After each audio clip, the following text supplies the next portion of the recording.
I want to let you know about some correspondence that we received from Reverend Bud Rose from Sycamore, Ohio, and we appreciate him sending us some of his programs that he does back there, and we also share some of our programs with him. And I think this next clip coming up is going to be some folks on his program. Good afternoon, ladies and gentlemen. We are R&T Puppets. This is my husband, Ron. That's me. And I'm Terry. And that's her. And this is our puppet named Webley. Hi there. Hey, Webley, what's happening? Oh, not much. All right, you ready to do our skit? Yep, I'm all ready. Okay, this is called Manna in the Wilderness. Manna in the wilderness. This story takes place back in the time of Moses. Back in the time of Moses. The Israelites... What kind of lights? The Israelites, you know, like the Moabites, the Edomites. The Mosquito-dites? No, Webley. The Israelites had just escaped from Pharaoh. Terry. What? What's a Pharaoh? Well, that's the ruler of Egypt.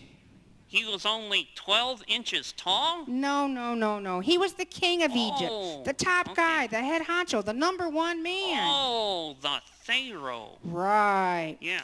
Anyway, you remember how God helped the Israelites escape from slavery in Egypt, and they were running from the Egyptian army, and God opened the sea?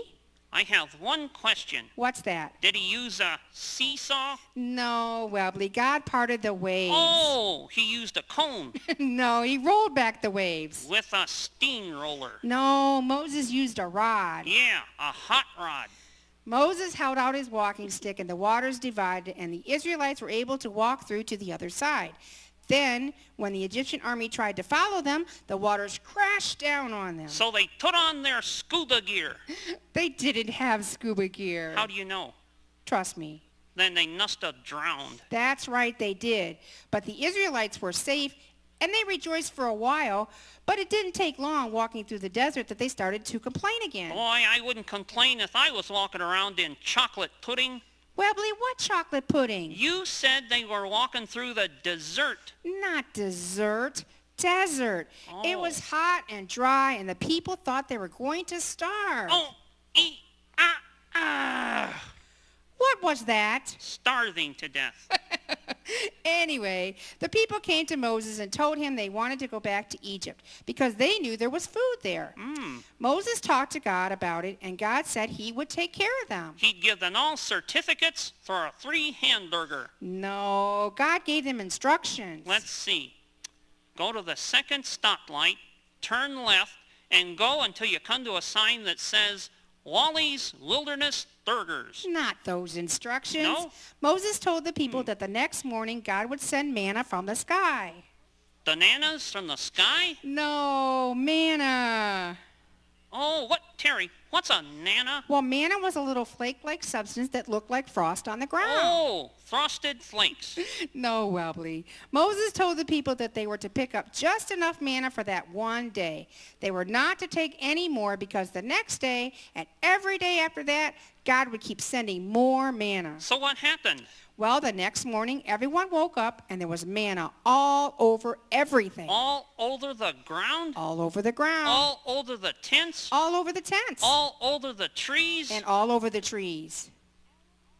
All over your hair? All over my... Webley! That's not funny.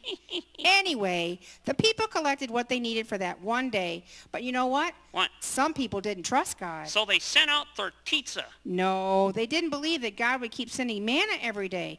So instead of just picking up enough for that one day, they picked up some for the next day and stored it in their tents. In their nana freezers. I don't think so. How do you know? And the next morning when they went to get the manna they collected the day before, it was spoiled. Spoiled? Yeah, it was rotten. It smelled and it was full of worms. Yuckos. And when they looked outside, there were all the other people picking up the manna that God had sent for that day. Wow, Terry, that's some story. You know, Webley, we're a lot like the Israelites.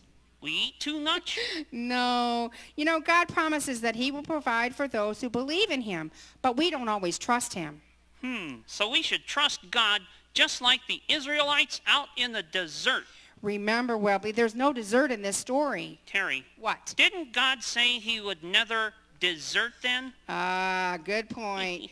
You know, and God will never desert us either, so let's trust him in every situation. That's right. Hey, how about a song? Sounds good to me. What do you want to sing?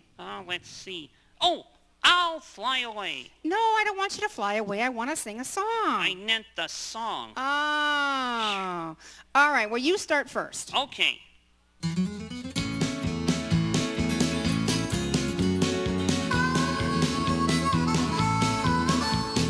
Some glad morning when this life is o'er, I'll fly away to a home on God's celestial shore.